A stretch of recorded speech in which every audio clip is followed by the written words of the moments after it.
Welcome to The Treaty Without Paper, a science fiction story about memory, trust, and the cost of silence. Set in a fractured galaxy still haunted by war, this is not just a tale of aliens and diplomacy, but of one man's forgotten promise that may be the only thing standing between peace and extinction.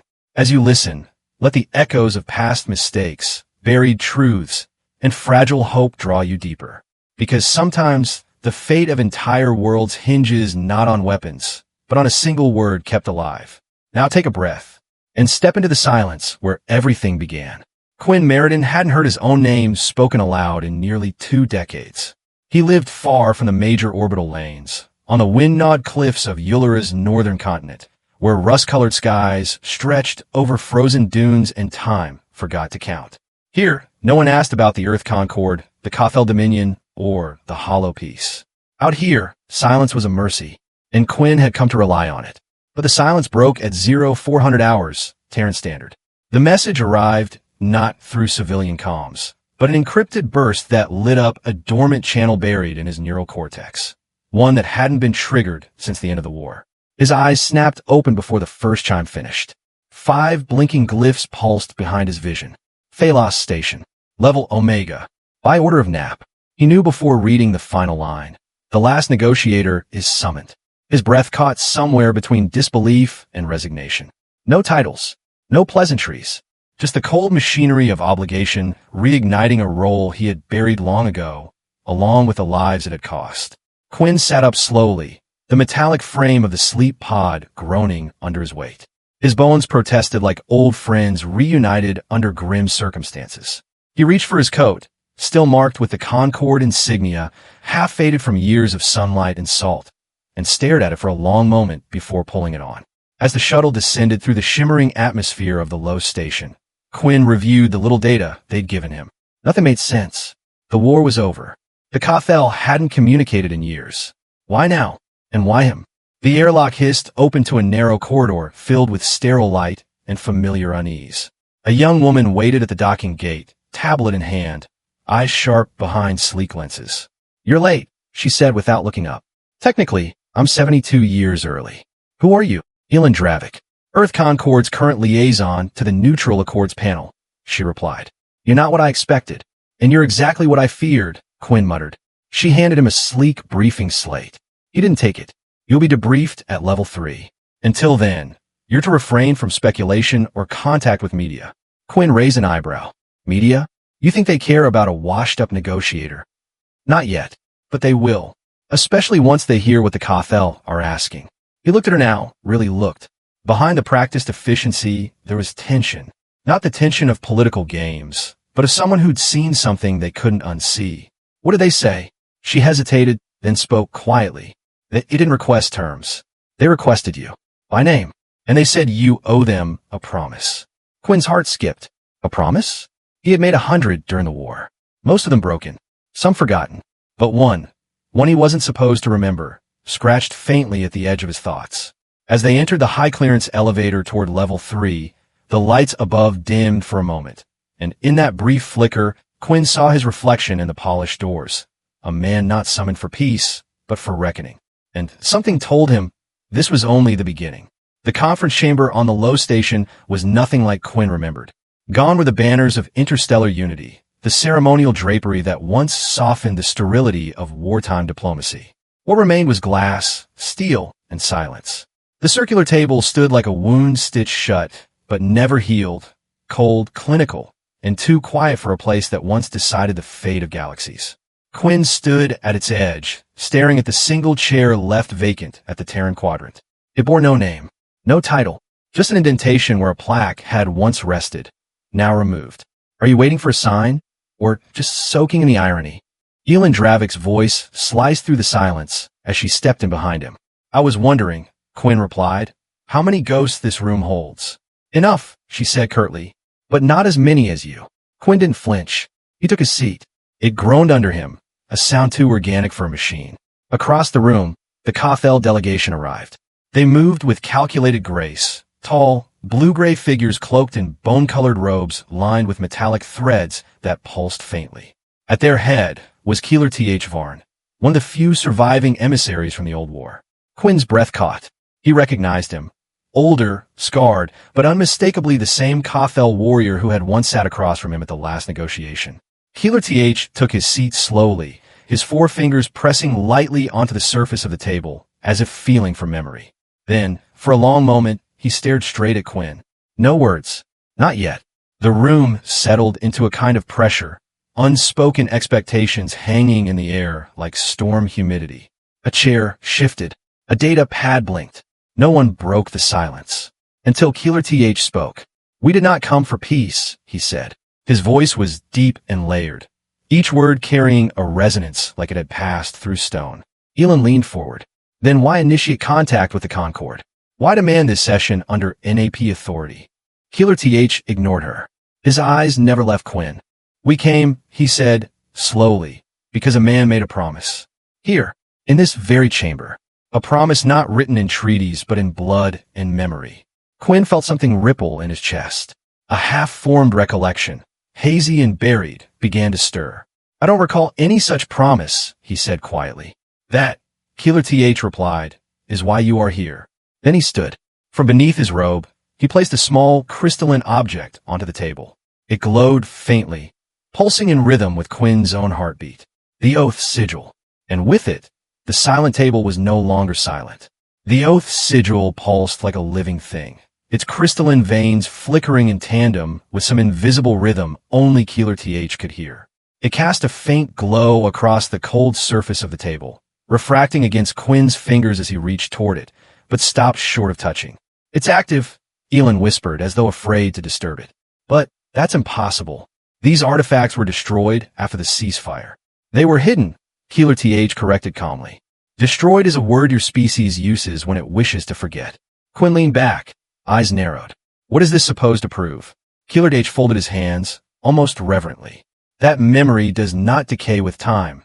It decays with denial. This sigil responds only to the one who spoke the vow. It remembers even if you do not." Elin exchanged a glance with Quinn, silently asking if this was some kind of ploy. But Quinn couldn't offer her certainty. The object stirred something. Not a memory, exactly, but a feeling, like the air pressure before a storm. "You said you didn't come for peace," he said, voice low. "So why the theater?" "Because we do not seek another treaty. The last one meant nothing. It was made of language. Language can be broken. What do you want then?" "Atonement," Keeler TH said. That word hit harder than any threat. Across the room, representatives from the Neutral Accords panel remained motionless, watching with unreadable expressions. None interrupted. This wasn't protocol anymore. It was theater of reckoning. Keeler TH continued. "Your council claimed the war ended with compromise. But the truth is buried beneath numbers and parades. You promised us protection. You promised a future for those we entrusted to your side. And then you left." Quinn's pulse ticked faster. "You're talking about the Shardam Enclave." "Yes," Keeler TH said. "The ones you swore would be safe." "I don't remember that promise," Quinn said again, more sharply this time. "And yet the oath sigil remembers you." For the first time, Quinn let his hand hover directly above the artifact. The glow intensified. A faint hum vibrated through the table. Elin looked rattled. "Quinn, if this is true, if you did make such a promise, I would have kept it," he snapped. But even as the words left his mouth, something inside him cracked.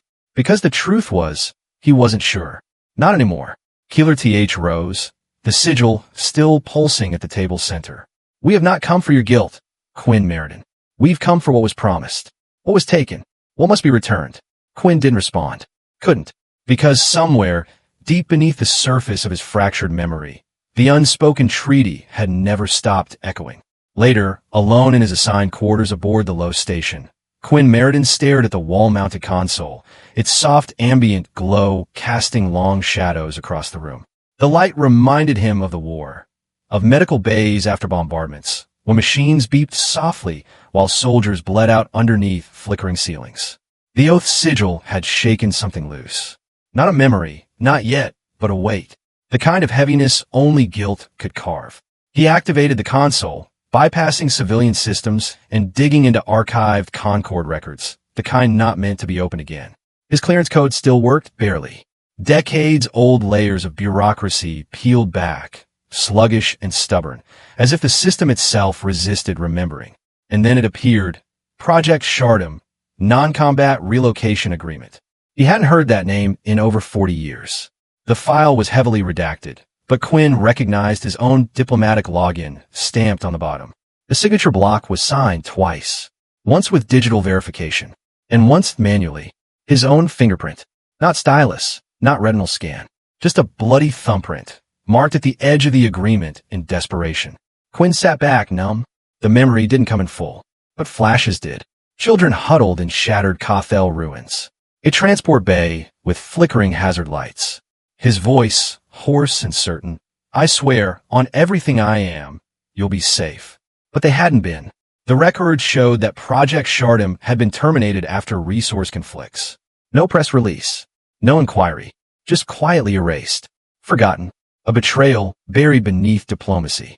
Quinn stood, pacing. He rubbed his temples like he could force the fragments into a coherent picture. But all he found was rage. At himself, at the Earth Concord, at the machinery of compromise. A tone chirped from a door. Elon's voice filtered through.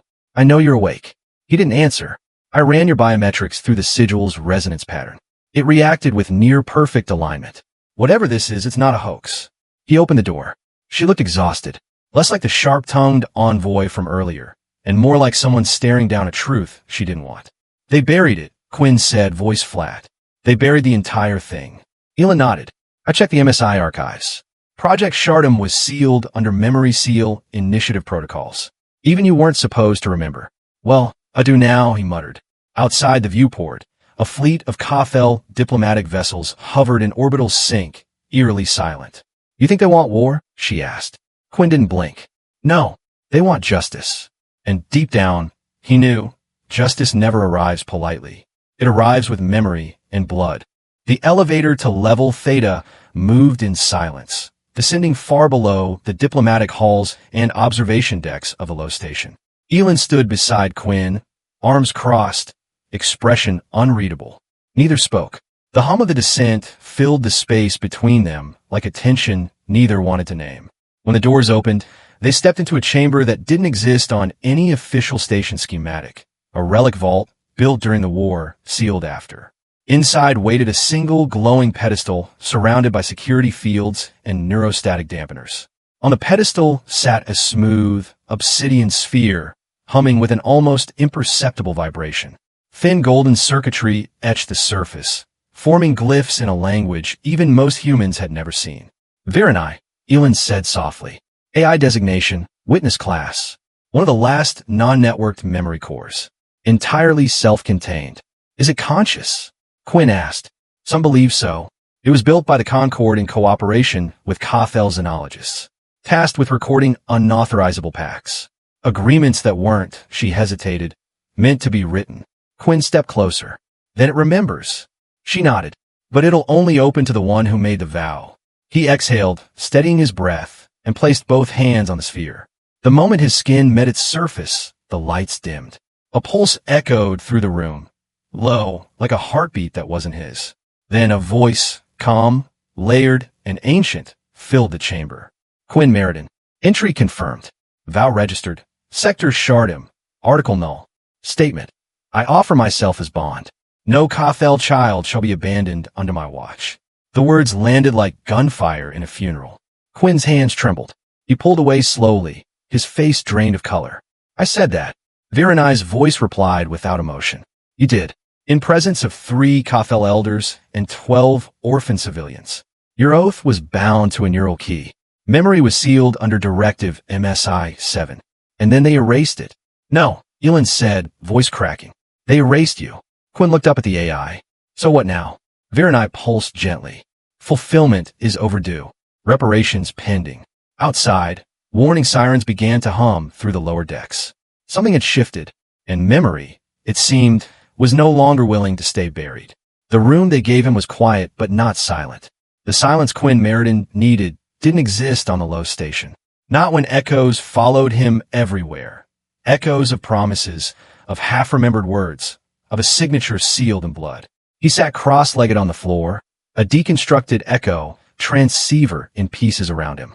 The device was older than most of the diplomats on this level.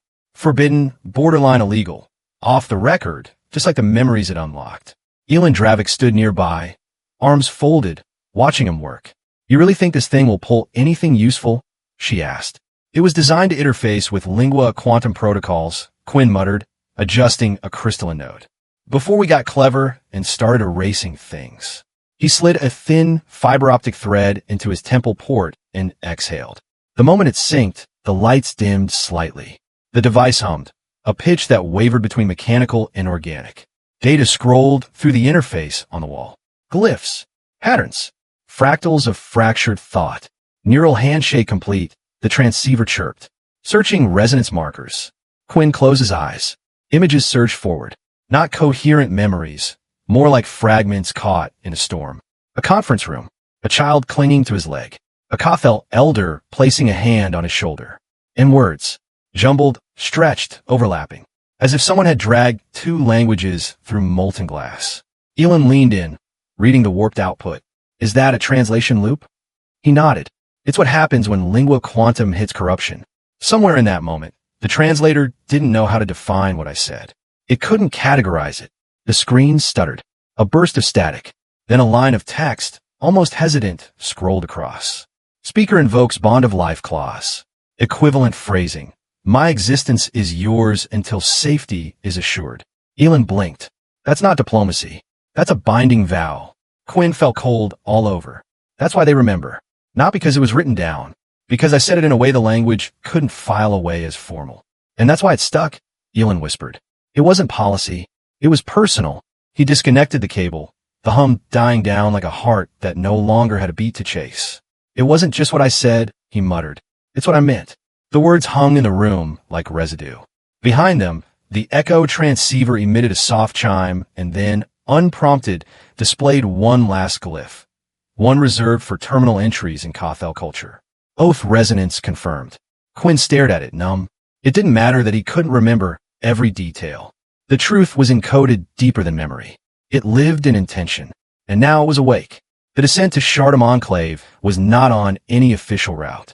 The pilot, a quiet Cathel with ceremonial markings etched into his skin, didn't speak during the flight.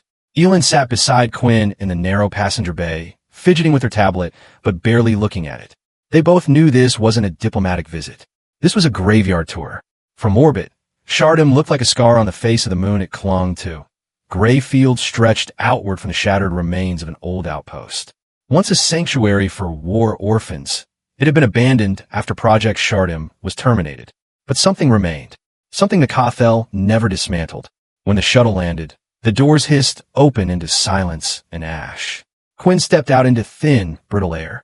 The sky above was veiled in a low mist, casting everything in a pale blue tint. Time had warped the buildings, but one structure still stood. A circular sanctuary at the center of the compound, its dome intact, its walls covered in etched glyphs. A Cathel guardian waited outside. Female, older. Her name was Varellin. You were expected, she said. Not warmly, not coldly, just truthfully. Quinn bowed his head. I made a promise here. I need to understand what it became. Varellin led them inside. The sanctuary's interior was haunting. Along the inner wall, dozens of handprints, some large, some so small they looked like they belonged to toddlers, had been pressed into soft stone and sealed with heat. Each one was paired with a glyph. Each glyph was a name. In the center of the room, a pedestal held a metallic plate. Upon it, burned into the surface, were words written in both Cathel and Terran script. He said we would be safe. Quinn's breath caught. He stepped closer, reading the names along the wall. Many were familiar, others long forgotten. His hands trembled. I remember their faces, he said quietly. Not all of them, but enough. Elin walked the circle in silence. She stopped at a smaller handprint, where the glyph had been smeared, unfinished. What happened to them, she asked. Varellin didn't look away. When the Concord withdrew support, they promised to relocate the children. Only 6 transports came. The rest never arrived. Disease followed. And later, looters, mercenaries, worse. We protected who we could, but not all survived. Quinn's fist clenched. I should have fought harder. Varellin turned to him then. Her gaze was not accusing. It was tired, weathered by truth. You fought with words. But promises made to the powerless are weapons if broken. He looked down at the plate again. He said we would be safe. Elin's voice was barely a whisper. You didn't just promise them. You gave them belief. Quinn turned, taking in the silence of the room. Not empty, but full, haunted by what had been left unsaid, and worse, undone. These aren't just ghosts, he said. They're witnesses. Varellin stepped forward. She reached into a pouch and removed a small shard of dark glass, barely larger than a coin. This is all we recovered from the final transport vessel, the one that never made orbit. She placed it in his hand. It was warm. It still carries their resonance, she said. Their last hopes. Their last fears. Quinn closed his fingers around it. I remember them now, he said. And this time, the memory didn't feel like a burden. It felt like a vow, reborn. The records were too clean. Back aboard the low station, Quinn stood in front of a holoscreen inside the classified archives room, a place reserved for Concord diplomats with level 7 clearance, most of whom were long gone. Beside him, Elin watched as page after page of war-era logs scrolled past, too perfect, too polished. No mention of Shardim's termination. No casualty reports. No relocation inconsistencies. Just silence. They sanitized everything, Quinn said flatly. Elin frowned. Or they buried it so deep the system's afraid to call it up. He narrowed the search. Cross-reference all Concord delegates who signed the Cathel Accord. Date range 67 to 69 AW. 7 names appeared. He recognized them all. Men and women who had once stood beside him under a banner of reconciliation. He tapped the first name, Ambassador Reese Mandel. Status, deceased. Cause, airlock failure. Accidental. Second name, Senator Varkit Chun. Status, missing. Last seen en route to Mars Arbitration Summit. Third, General Harlan Rhee. Status, deceased. Shuttle explosion. No foul play suspected. One by one, the list unraveled. All either dead, missing, or declared mentally unfit within 5 years of the treaty signing. Quinn's throat tightened. This isn't coincidence. No, Elin agreed, her voice low. This is containment. He pulled up old comm logs, encrypted personal exchanges between the signatories, most flagged with classified by MSI protocol. One fragment got through. What we did at Shardim, what Quinn promised, none of it was authorized. If this leaks, it's not just us they'll erase. The message cut off. Quinn stepped back from the console. His hands were shaking. They knew, he whispered. They all knew, and they were afraid. Elin swallowed hard. Afraid of what? That if the Cathel ever found out the truth, that we broke a living vow, it wouldn't just end the treaty. It would end any chance of real peace. Quinn turned away from the holoscreen, running a hand through his graying hair. He looked smaller somehow, like the weight of erased history was pressing down on his shoulders. All this time, he said, I thought I'd failed, that I'd just forgotten. But it was worse than that. They made you forget. Elin finished for him. Silence stretched between them, heavy and thick. And then Quinn said, what we signed wasn't peace. It was pause. He gestured to the archive wall. That, he said, isn't a record of diplomacy. It's a burial ground. Outside, the artificial sun of the low station shifted hue, casting the chamber in muted amber, like the sky before a storm. And though the walls bore the name of the hollow peace, Quinn now knew. Peace built on silence was never peace at all. The Soul Core archives, hidden deep beneath the primary levels of the Solarian core, were not designed to be welcoming. The walls were cold, layered with information shielding, and the lighting dimmed automatically as you descended. An unspoken warning to turn back. But Quinn Meriden wasn't the turning back type anymore. He and Elin were led through 4 security checkpoints, each more invasive than the last, until they finally reached a narrow antechamber lined with data crystal slots and copper-threaded memory columns. At its center sat a single figure, hunched pale, with eyes that seemed older than the Earth Concord itself. Archivist Neru. Quinn Meriden, Neru rasped, not looking up from the analog slate in his lap. It's been, 40 years? Long enough, Quinn said. I need access to the full record of the Cathel negotiations. Unaltered. Every draft. Every memo. Every deleted file. You don't ask for small things. I'm done asking. Neru finally looked up. His eyes were glassy, but sharp. Still dangerous. You remember now, don't you? He said, almost gently. About Shardim. Quinn said nothing. He didn't have to. The archivist sighed, slow and tired. There are things we were told not to keep. Orders from the top. High Concord channels. MSI Black clearance. You mean the Memory Seal Initiative? Yes. And more. A subdirective beyond them. Something called Vow Nullification Protocol. Any spoken agreement made during a non-binding diplomatic event could be scrubbed. erased from all records and all minds. Quinn's voice was cold. Even if that promise saved lives, especially if it wasn't authorized, Nara said. We were told to protect peace, not truth. Elin stepped forward. You realize what you're admitting? Nara gave her a withered smile. Child, I archived entire wars. I've forgotten more blood than you'll ever see. This isn't new. What's new is that someone survived long enough to remember. He pressed a trembling finger to the surface of his slate. A glyph lit up, a symbol Quinn recognized. Oath Sigil Mark Alpha. A moment later, a holo display unfolded from the center of the chamber. On it, a younger Quinn stood at the edge of a war-torn council room, his voice raw, firm. If we abandon them, we are not worth the peace we claim. I don't need authorization. I give my word. That's enough. The feed cut out. Just that one sentence, that one moment, stored outside official records, hidden in a personal data thread labeled redacted/unverified. Quinn's hands curled into fists. So it was recorded. Nara nodded. But never transcribed. Never translated. It was safer that way. Elin stared at the flickering image. You buried the soul of the treaty. And now, Nara whispered, you've dug it up. Quinn turned toward the exit. He didn't need any more proof. The lie wasn't that a promise was broken. The lie was that it never existed.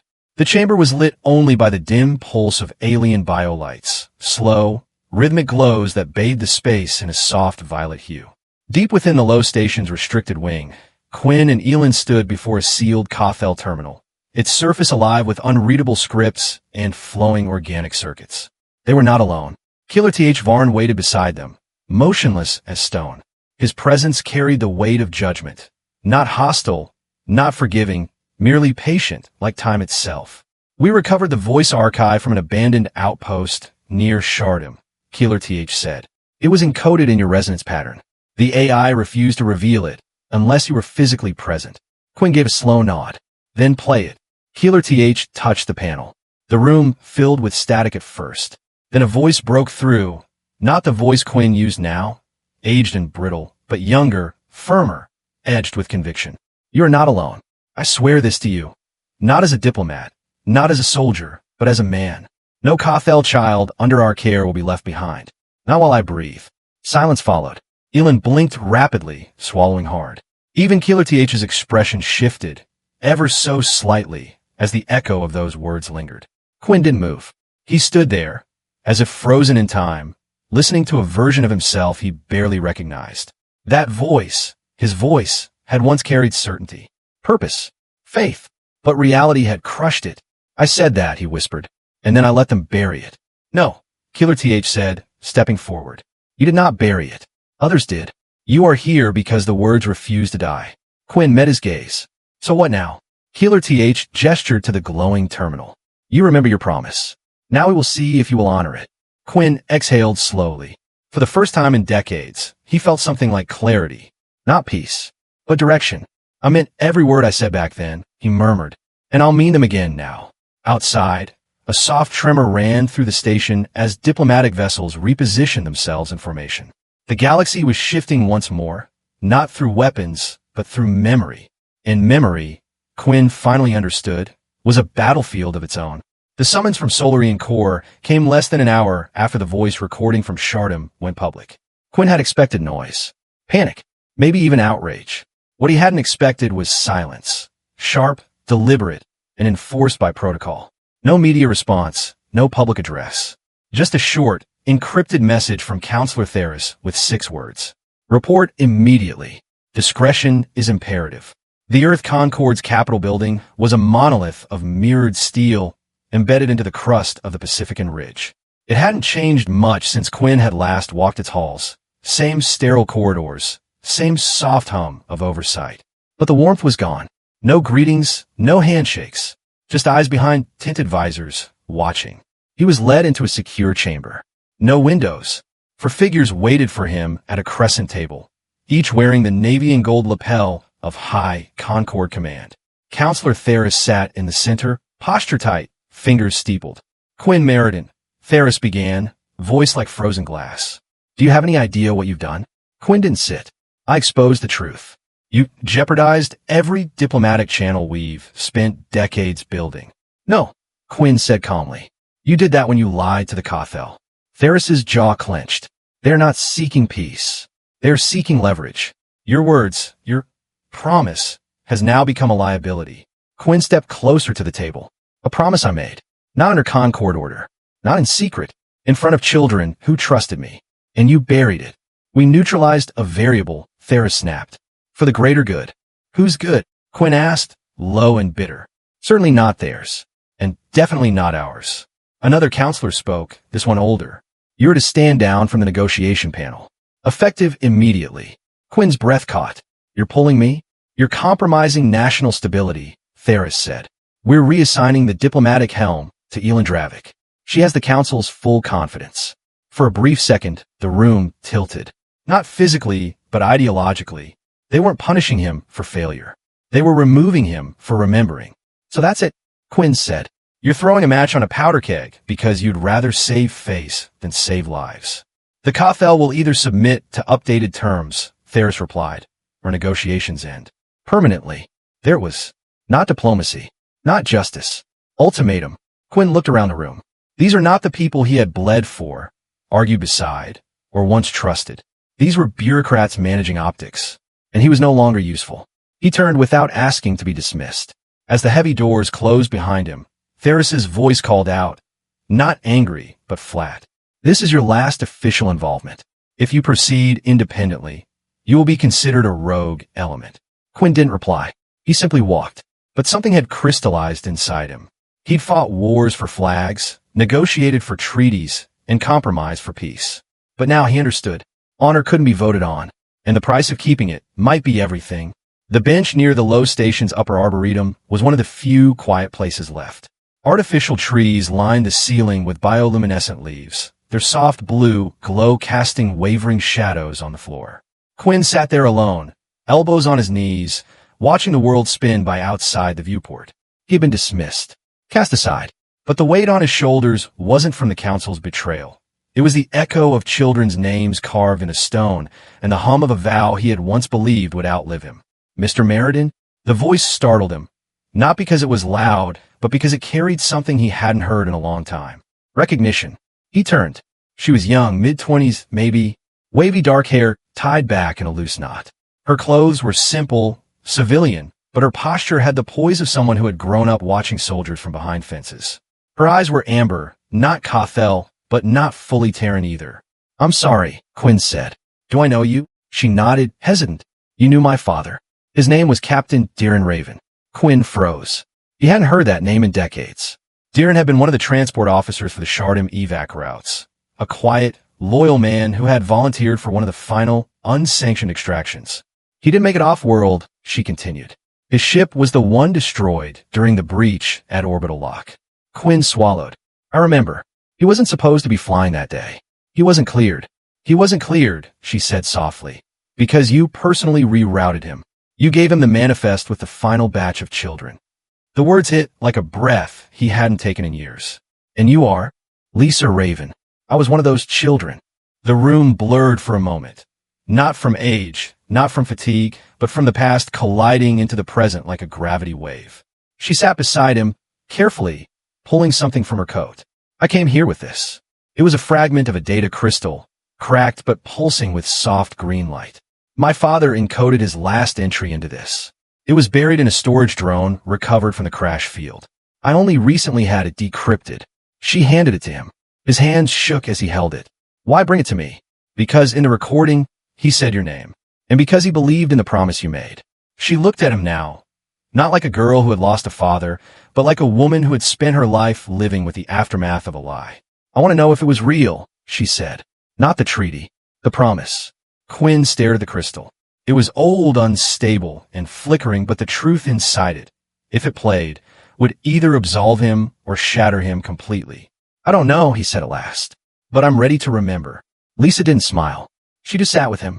And in that still moment between memory and proof, Quinn realized that truth wasn't always hidden in vaults or AI cores. Sometimes, it came looking for you, in the form of someone who had survived what you forgot. The file was buried 7 layers deep beneath a firewall labeled Authorized Clearance, MSI Black, a classification reserved only for state-level memory alterations and high-risk psychological interventions. It had no title, Only a tag. MBP 017Q. Subject, Meriden Q. Quinn stared at the projected data string, his heart pounding.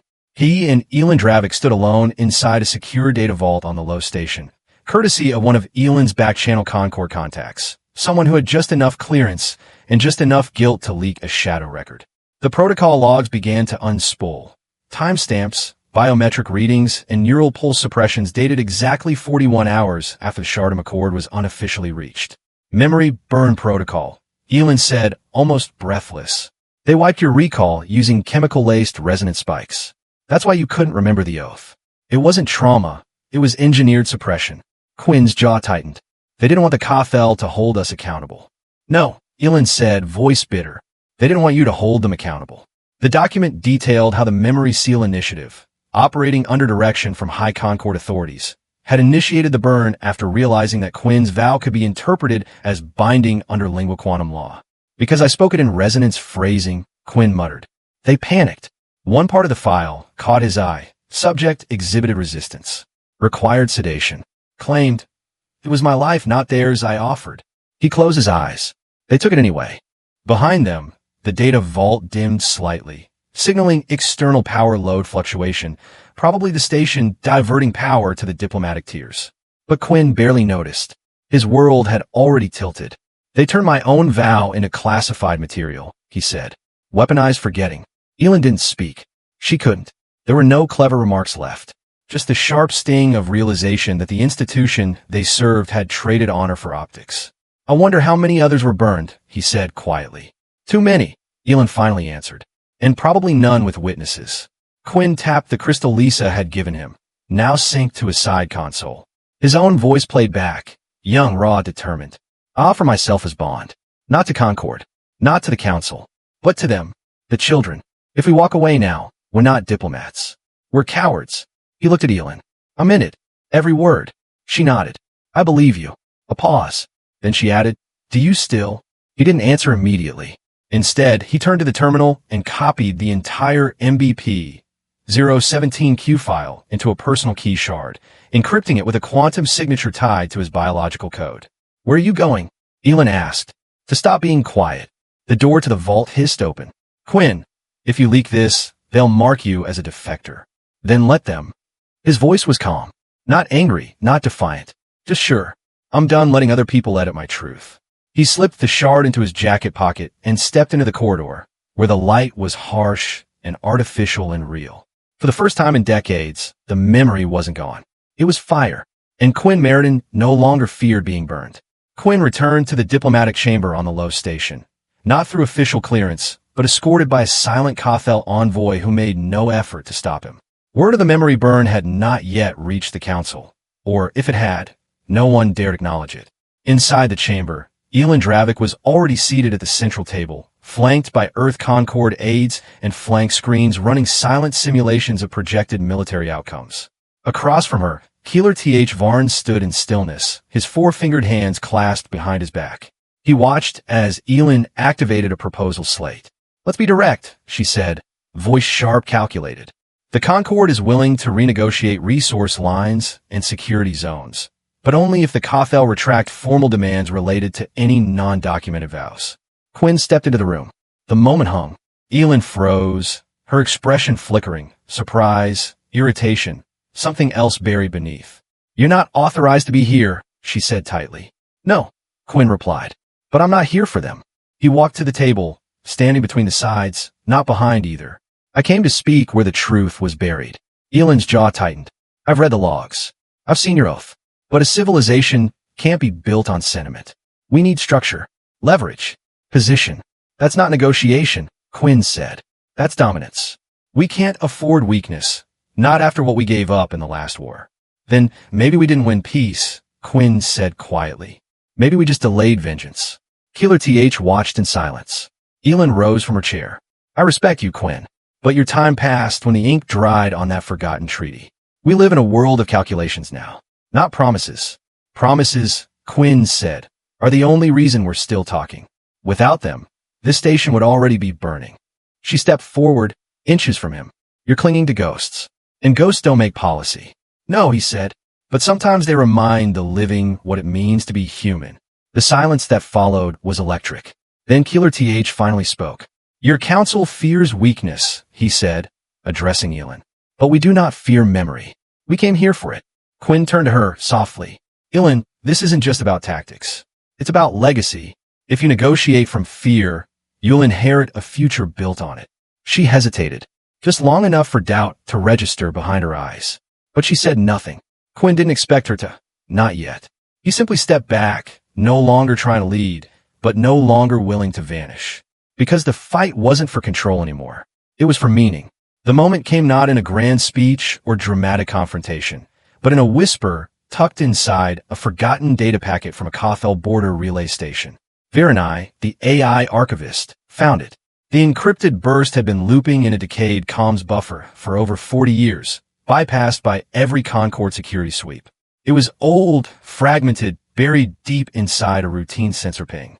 But when Quinn and Elin Dravik stood in the darkened observation bay, listening to the playback, the truth was louder than any gunshot.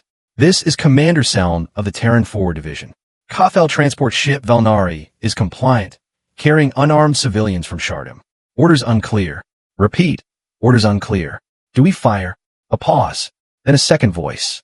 "Confirm directive 4C. No witnesses." "Understood." Then silence. No explosion. No screams. Just the cold execution of a command. Quinn's jaw clenched. "Valnari," he said. "That was the fourth transport. The one carrying the youngest group from Shardim. The one we claimed was lost to orbital malfunction." Elin said nothing. She stood frozen, hands gripping the rail, staring out at the stars beyond the glass, stars that now felt complicit. Virenai's voice hummed softly behind them.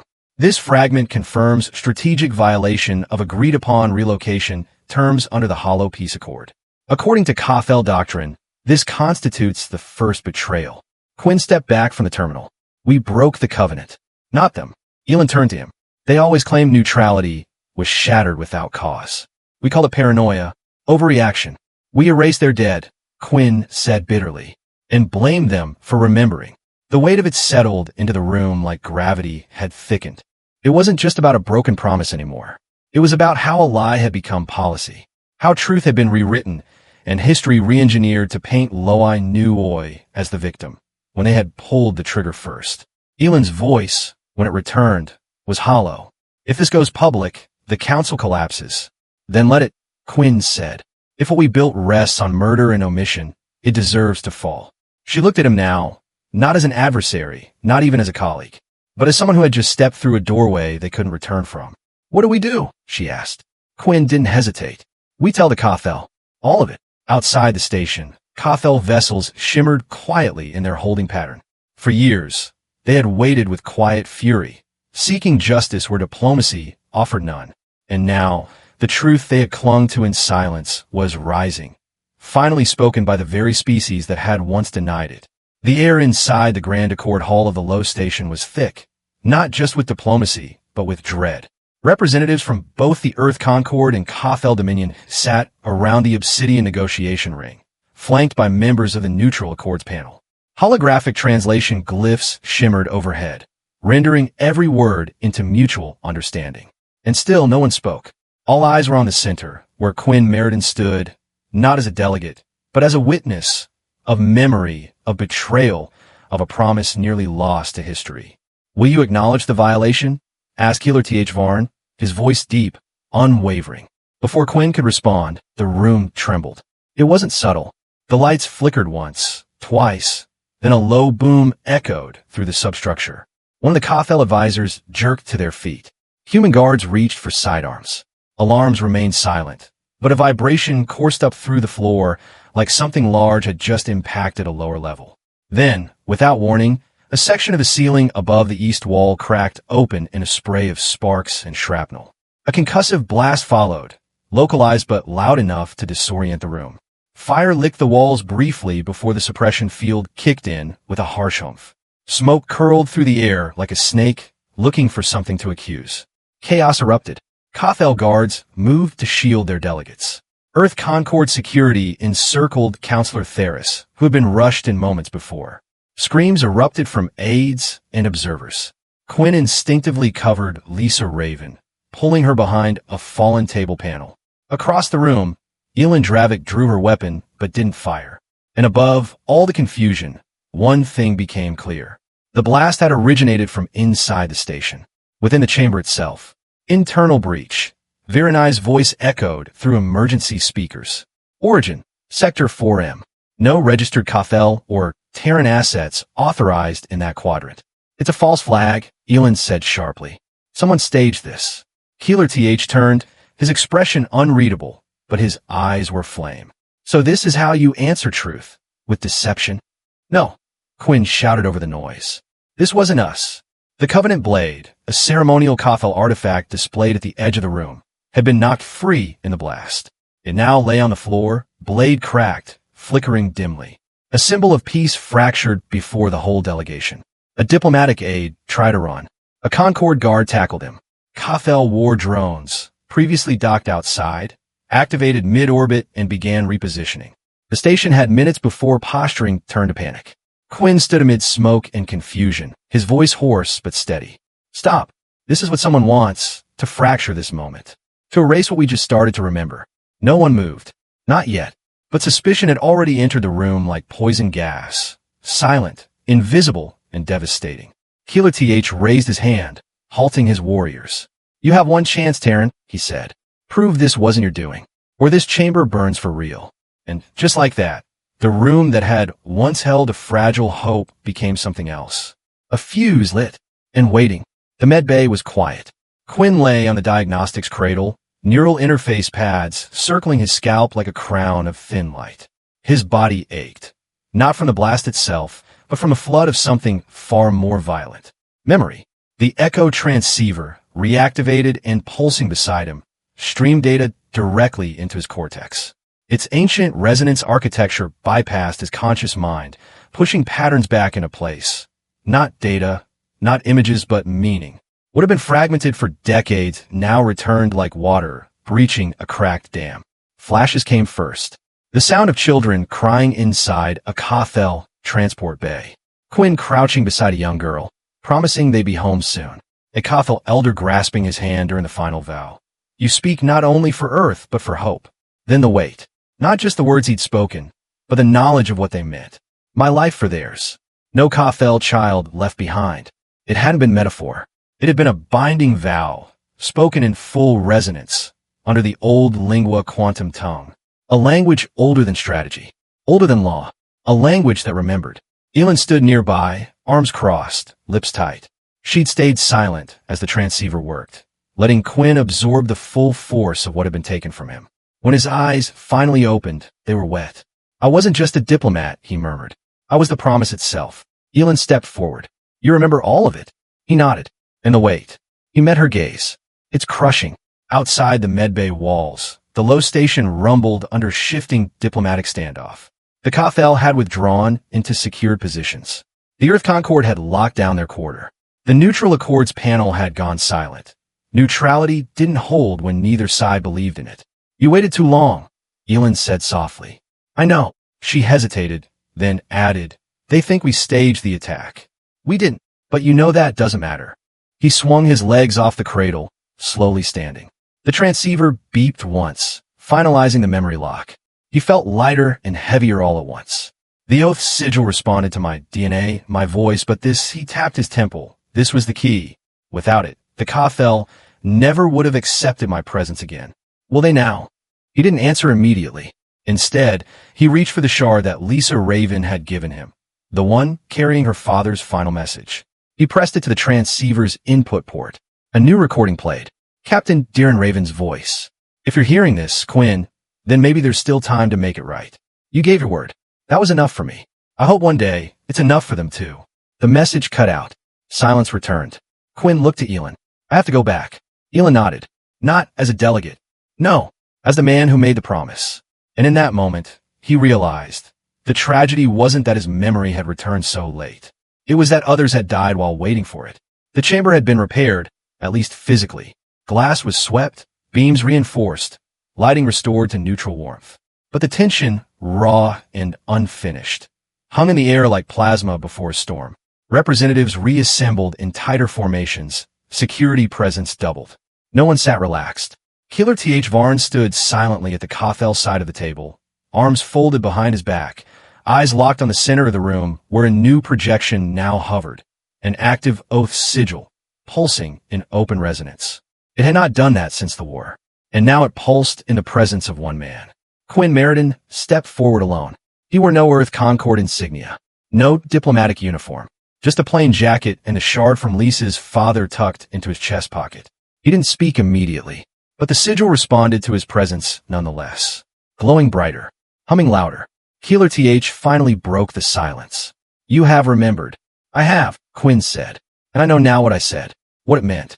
Keeler nodded once. "Then speak it again." Quinn took a breath, not to steady himself, but to honor what he was about to relive. "In that room, 40 years ago, I told the children of Shardim that they would be safe, that they would not be abandoned. I spoke not as a negotiator, but as a man. And in your language, in the resonance of lingua quantum, I offered my life as bond." The sigil pulsed sharply, confirming, translating, binding. "And what happened next?" Killer asked. "They were left to die," Quinn said. "And I was made to forget." Gasps whispered around the room. Not just Kothel voices, but human ones too.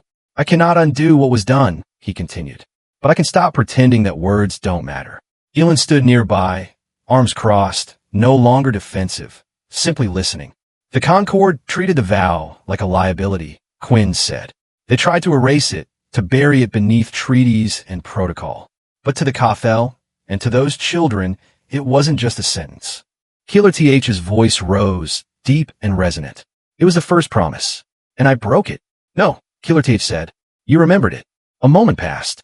Then he turned to the delegates of the Neutral Accords panel. "Among my people," he said, "words spoken in resonance become part of the soul. They're not contracts. They're not threats. They are truth made real. If violated, they die. If upheld, they become eternal."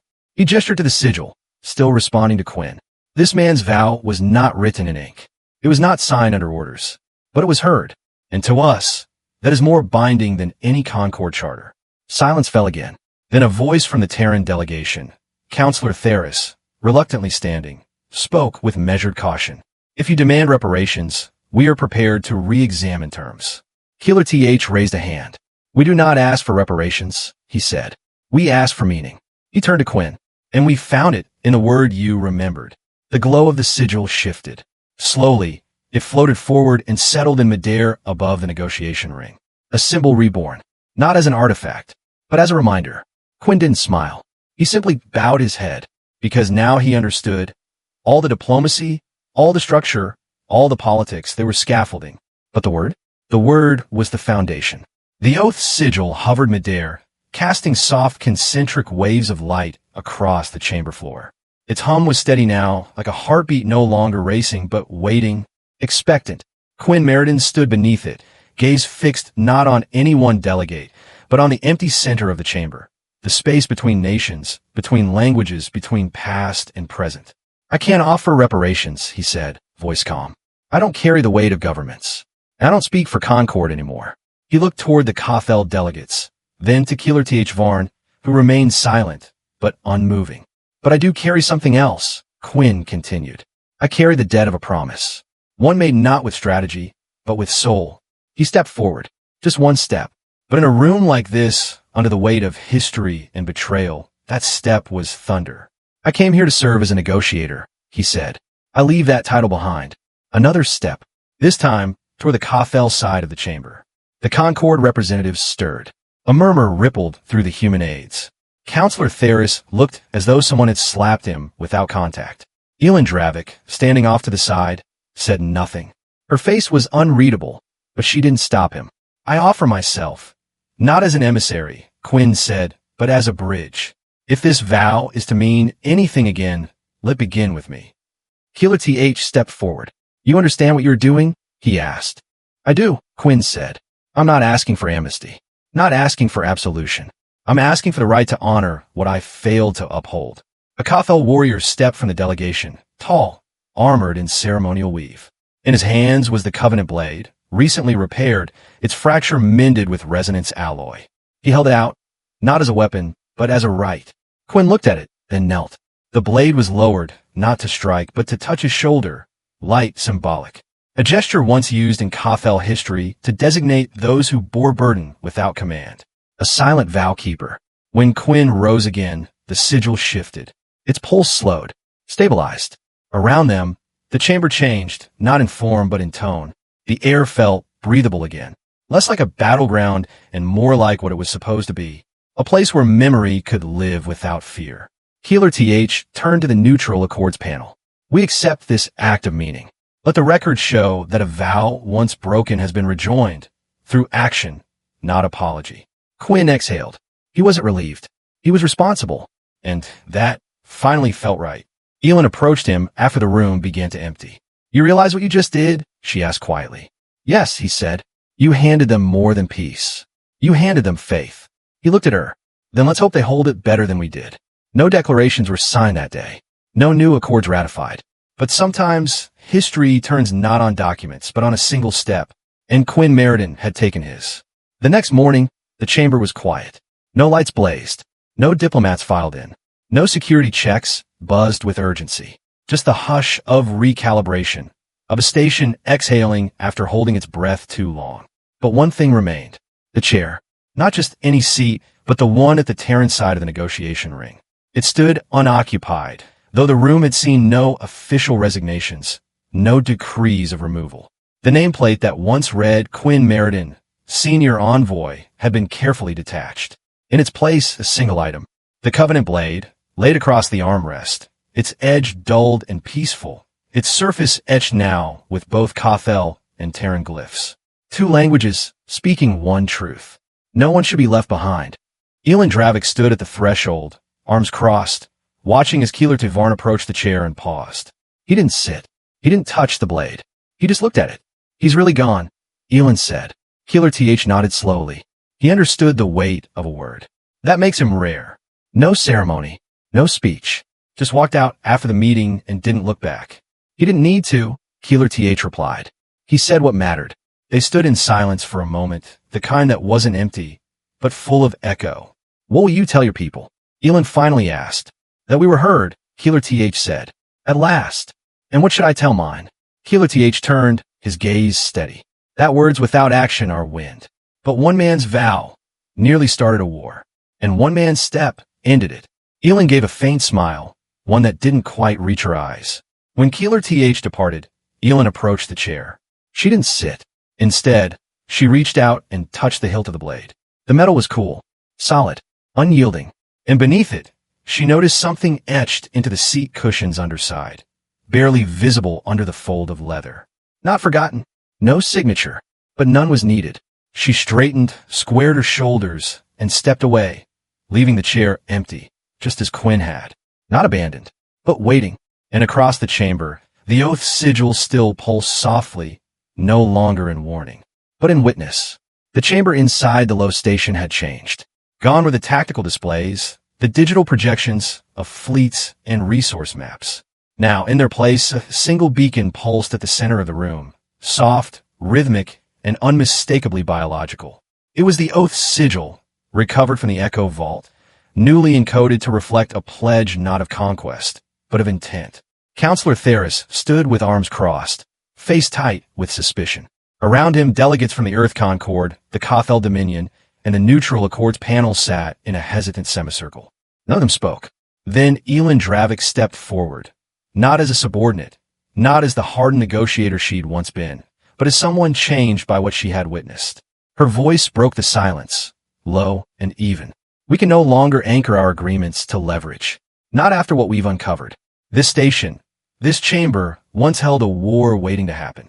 Let it now birth something that doesn't rely on signatures, armadas, or deterrence. Keeler TH Varn's bioluminescent tendrils flickered, a Cathel gesture of consideration. We remember what was said. We remember who was left behind. Your kind must now show that memory is not weakness. The moment carried weight. Virenai, the ancient AI, projected a faint holographic ripple of the first oath Quinn Meriden ever spoke. His voice grainy, but intact. No one will be abandoned. That I promise. Quinn was gone. His chair remained empty. And yet, somehow, his words had returned with more gravity than any treaty could carry.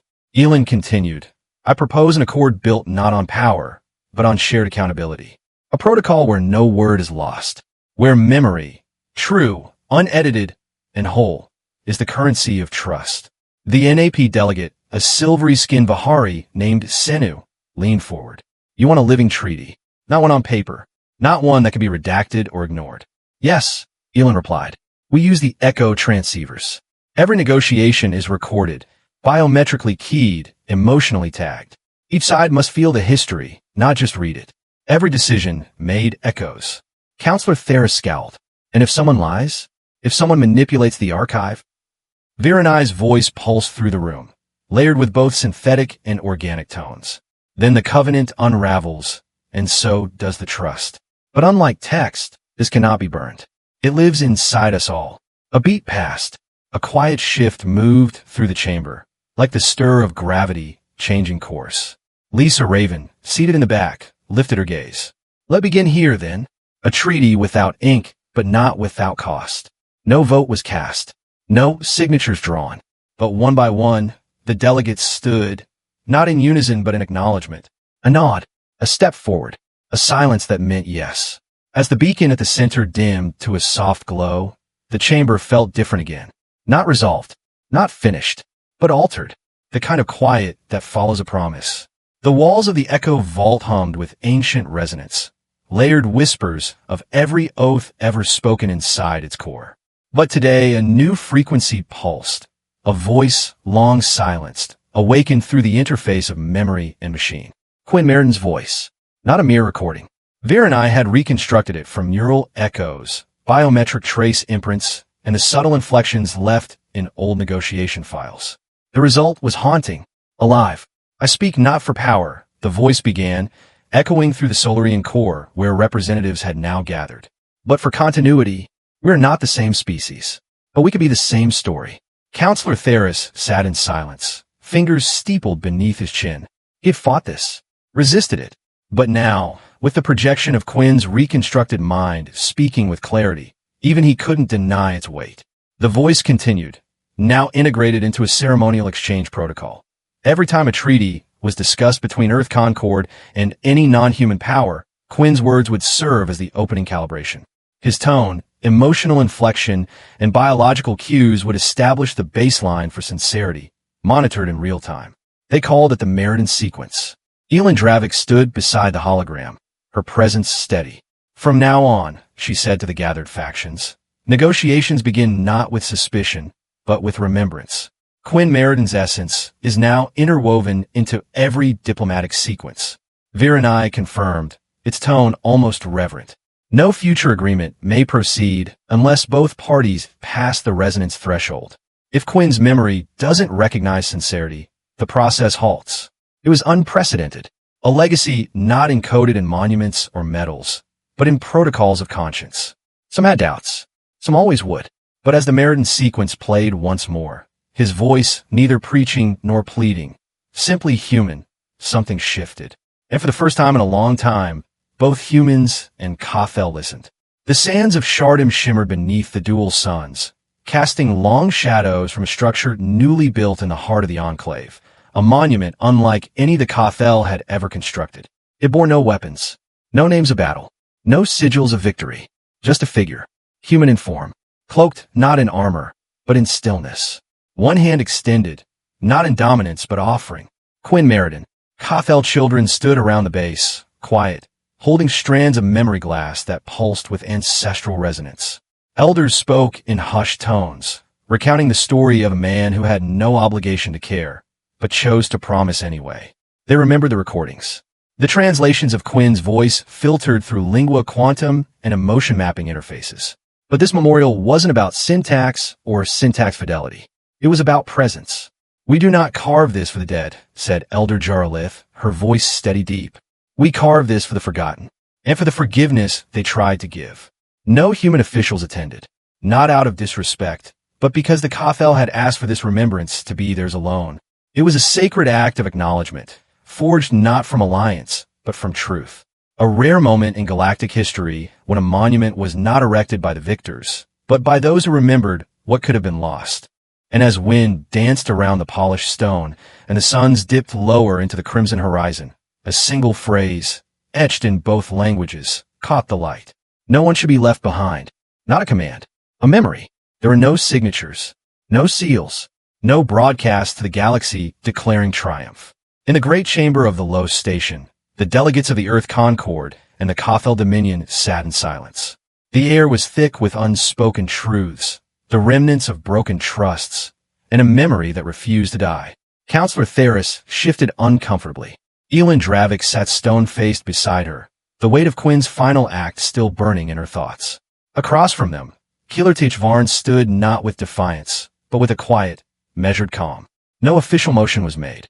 No language of resolution was read aloud.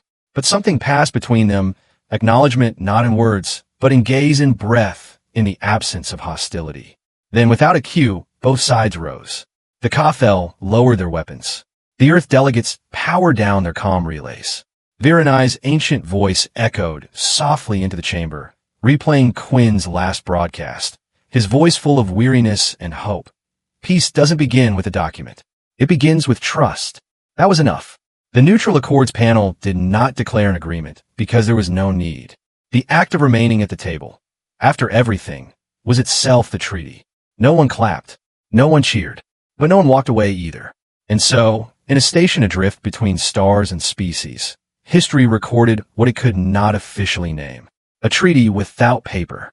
Long after the last ambassador departed the Low Station, and the chamber lights dimmed to standby, one signal remained active. Virenai. The AI's core flickered steadily within the Echo Vault, maintaining a solitary loop. Quinn Meriden's voice repeating at intervals, not as a command or warning, but as a heartbeat. No one should be left behind.